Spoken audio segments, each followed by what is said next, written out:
crossbow versus compound. Mm-hmm. We don't, without getting like into like too much detail, just for time's sake, Mm-hmm. we're seeing different sign on crossbow arrows than we see on compound arrows. Now, you might hear that and say, well, this guy's full of it. Well, really not, because we're multiple trackers are starting to see it now that crossbows are becoming more popular.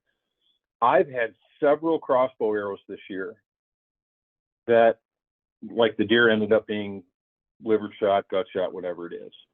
And I could never tell that on that crossbow arrow. We don't know if it's speed or cavitation as the broadhead goes through the animal so fast.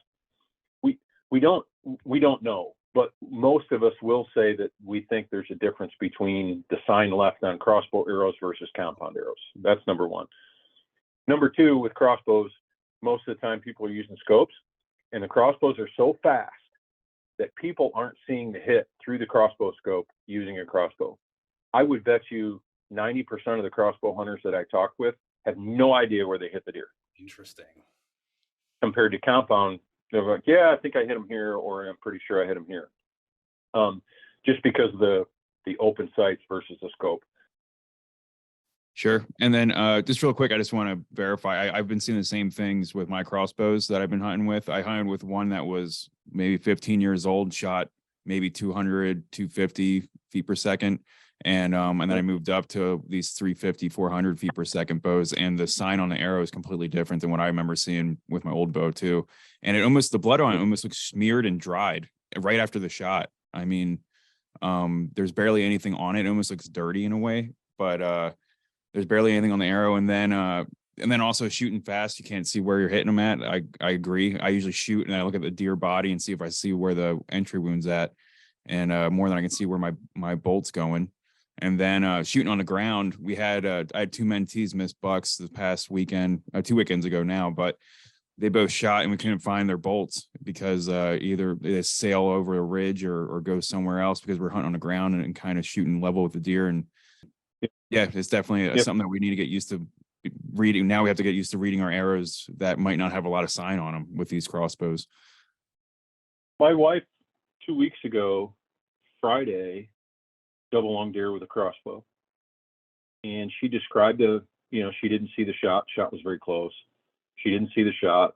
She went down and got her arrow. The deer did not do what I suspect a double long deer would do. He basically ran 25 yards and stopped and stood still for 2 minutes, trotted another 25 or 30 yards behind some honeysuckle, stood there for another minute, and then trotted up the hill for 100 yards. And she sends me the picture of the arrow that she's got, and I look at it, and coming out of a crossbow, and I'm like, what is going on here? This might be long blood, but the arrow looks funky. It's not what I would consider a long blood arrow at all.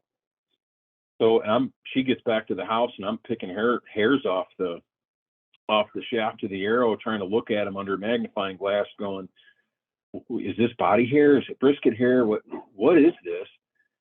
Long story short, we gave it 10 hours because I wasn't sure. We put the dog on it, and it ended up, she just literally crushed the deer. She smoked the deer. You couldn't ask for a better shot. Wow. But the deer went 283 yards.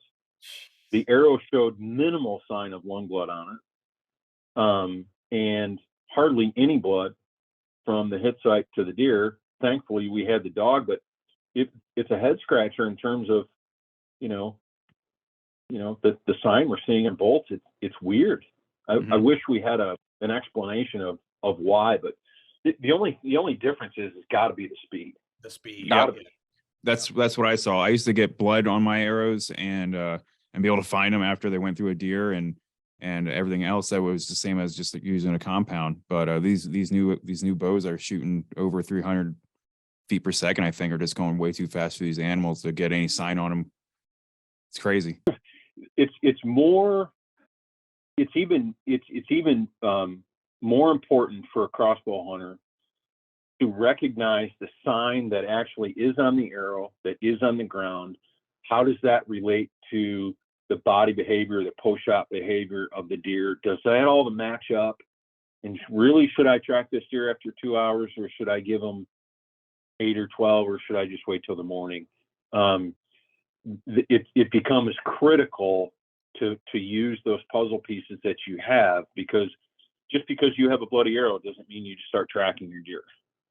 That's how deer get jumped. They go onto the neighbors, they cross the river, they cross the road, and all of a sudden, no, we can't go over there. Well, there was a chance your deer would have been dead on your property and you would have found it if you would have waited longer. So even more for those crossbow hunters, learn what that sign on the ground means. Learn what the hair means.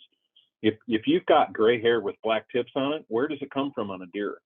Learn to recognize that might be an indication of a brisket hit, or, like we talked about, the gut shot behavior, or, oh, this blood is really dark. I bet you this is liver blood, and it matches the reaction of the deer afterwards. And I've got body here, and I'm pretty sure I'm going to give this deer 12 to 15 hours. And then the next day, you're going to go 225 yards to your deer. So, especially for crossbow guys, and really compound hunters too, learn more about the puzzle pieces and the evidence that you have afterwards. I tell guys, think of the hit site and everything around it as a crime scene. Look at the hair, look at the blood, look at the body behavior. Where did the deer go? What was his reaction? What is the hair? Is it brown tips on the hair? Is it black? Is it all white? Is the all white hair really long and thin and wispy, or is it really coarse and kinky? Where's that on the body of the deer? Those are the puzzle pieces that the trackers are going to try to put together to say, okay, number one, I think your deer's dead. Number two, here's when I think we should track it. And that's the same process that hunters should be going through also, if they can, if they have the knowledge to do that. If not, call somebody who does, and we'd be more than happy to help either over the phone with advice, or, hey, why don't we just put the dog on it and find out in the morning?